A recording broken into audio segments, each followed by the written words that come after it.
Então, nessa segunda aula aqui, eu vou só fazer um resumozinho rápido, né, sobre o Git, né?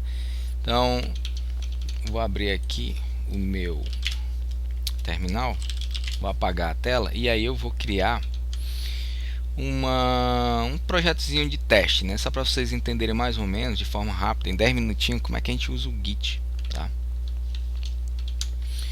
Então, dentro do projeto aqui, o Almoxarife, então digamos que eu precise criar, né, um novo arquivo, tá?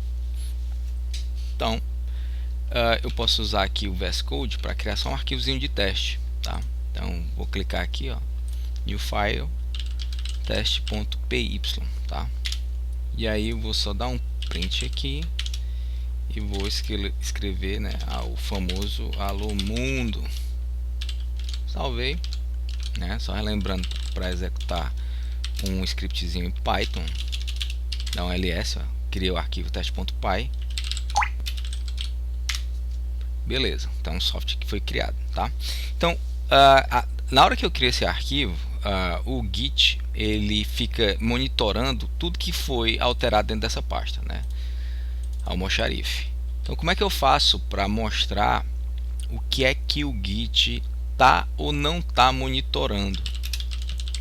Então, eu posso usar esse comandozinho, ó, git status. Então ele vai mostrar algumas informações interessantes para a gente, ó. Então ele está dizendo primeiro que a gente está no meu branch principal. Então o que é um branch? Um branch é como se fosse uma versão alternativa do projeto que você está desenvolvendo, né? Então dizer que o meu projeto foi criado no branch principal significa que eu estou no local onde o ideal é eu colocar apenas coisas que vão ser lançadas, né? Que vão ser distribuídos, o produto já acabado. A gente pode criar outros branches para a gente fazer isso, né? Que é o que eu aconselho, a gente sempre dividir o desenvolvimento de qualquer tipo de sistema em branches diferentes, né? Então um jeito bacaninha da gente dividir isso, ó, antes de adicionar novos arquivos, né, é a gente criar branches diferentes. Então como é que a gente cria um branch, né? Mesmo que eu tenha criado antes, ó, esse arquivozinho teste.py, já a gente foca nele. O ideal é que a gente crie um branch de desenvolvimento, né? Então dentro do Git a gente tem vários comandos que a gente pode usar. Então o comandozinho para a gente criar um branch comandos relacionados a um branch, a gente pode fazer assim, ó. Se eu colocar só git branch, né, ele vai mostrar quais são os branches que foram criados. Entenda como branch como se fosse uma pastazinha virtual, né, pastazinha entre aspas, para você desenvolver coisas dentro daquilo ali, né? É separado, então são coisas separadas. Você pode juntar as coisas depois, a gente chama de merge. E a gente pode fazer o seguinte, né? A gente pode criar um novo branch com esse comando aqui, ó, git branch, e aí a gente vai dar um novo nome para ele, ó. Vai ser development, para indicar que a gente está criando um branchzinho.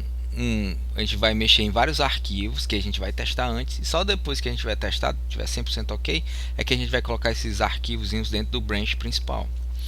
Se eu der um git branch novamente, ó, então ele vai dizer que eu tenho dois tipos de branch, e o branch que está ativo é o principal, que é esse verdinho com asterisco. E a gente pode mudar, ficar alternando entre um e outro. Então eu vou usar esse comando, ó, git checkout development. Pronto, ele mostra que a gente mudou para o branchzinho de desenvolvimento.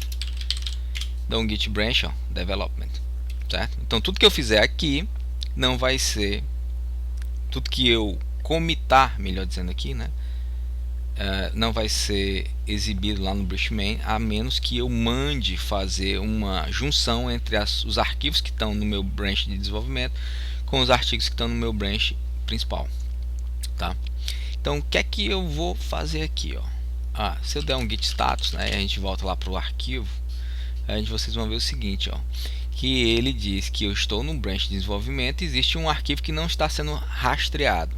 Então não está sendo rastreado é que ele não está dentro do repositório do Git. O Git não está se preocupando com ele. Então esse arquivozinho está pintado de vermelho, né, para justamente representar esse tipo de informação. Então se a partir de agora eu quero que esse arquivo passe a ser, o Git passe a rastrear todas as alterações que foram feitas nele, né, a gente vai ter que adicionar ele dentro do nosso projeto. Como é que a gente faz isso? A gente pode usar o comando git add e o nome do arquivo. Apertou o Enter, não aparece nada, mas quando você dá um git status, né, ele passa a se tornar verde. Então significa que esse arquivo, a partir de agora, ele está no primeiro passo antes da gente efetivamente criar, passar a rastrear esse arquivo dentro desse meu repositório, tá? Uma coisa interessante, certo? Quando você cria um arquivo e coloca dentro, você muda o status dele de vermelho para verde, né? A gente diz que a gente colocou ele no stage, tá? Quando a gente muda de vermelho para verde, a gente fala no jargão, né? A gente colocou ele no stage, melhor dizendo. E aí, se a gente pegar e modificar o arquivo quando o nosso arquivozinho está com status verde, olha só o que vai acontecer, ó. Se eu escrever outro comando, mais um comando, salvei o arquivo e eu dou um git status, a gente vai ter um arquivo, o mesmo arquivo verde e o mesmo arquivo vermelho. Então isso quer dizer, está dizendo o seguinte, ó, você não efetivou o salvamento das alterações, mas você está alterando o arquivo antes de efetivar o salvamento do rastreamento do arquivo, né? Então você vai ficar com dois estados diferentes para o mesmo arquivo, né? Então não é ideal você fazer isso. Então toda vez que você terminar alterações, você vai lá e comita, tá? Para não ficar nessa situação aqui, porque se você salvar agora, isso daqui não vai ser salvo, somente isso daqui vai ser salvo. É como se isso daqui tivesse verde e isso aqui estivesse sendo monitorado como vermelho, né? Então essas alterações aqui não foram salvas. Então o que é que eu posso fazer? Eu posso simplesmente adicionar o arquivo de novo, ó, teste.py. Se eu der um status, ó, agora está tudo verde. Então nessa situação, estas duas alterações elas vão ser efetivadas. No jargão a gente chama de comitado. Então como é que a gente efetiva? Isso daqui ainda não está salvo dentro do repositório, né? Ele só vai estar salvo dentro do repositório quando a gente der um git status, não aparecer nenhuma informação sobre nenhum arquivo, né? Então eu vou usar o comando para fazer isso, ó, git commit -m, entre aspas dupla, eu coloco um texto representando que tipo de coisa que eu fiz nessa efetivação, nesse commit, né? Então eu posso dizer assim, ó, adicionei o arquivo teste.py. Logicamente você vai ter que escrever, ser mais descritivo para dizer o que é que você fez, com duas linhas de código, blá blá blá, tá? Então apertei o Enter, ele vai mostrar um arquivo foi mudado e duas linhas foram inseridas nele, né? Se eu der um git status agora, não vai aparecer nada, ou seja, nenhum arquivo monitorado foi alterado, tá? Então o que é que está acontecendo aqui? Eu posso simplesmente, a partir de agora, verificar com esse comando git log quais foram todas as alterações que eu fiz, ó. Ele fica registrado o nome do autor e fica registrado a data e a hora que esse commit foi realizado, né? Então ele está dizendo aqui, ó, adicionei o arquivo teste.py com duas linhas de código, certo? O que é bacana, ó, se eu mudar para o meu branch principal e der um git log para ver todas as alterações que foram feitas, você vai ver que ele não tem aquela última alteração que a gente fez, ela só tem duas, ó. A primeira foi a atualização do arquivo readme e o commit inicial. Naquele anterior, ó, tem três, ó, commit inicial, a atualização do readme e adicionou o código teste.py, né? Então esse tipo de coisa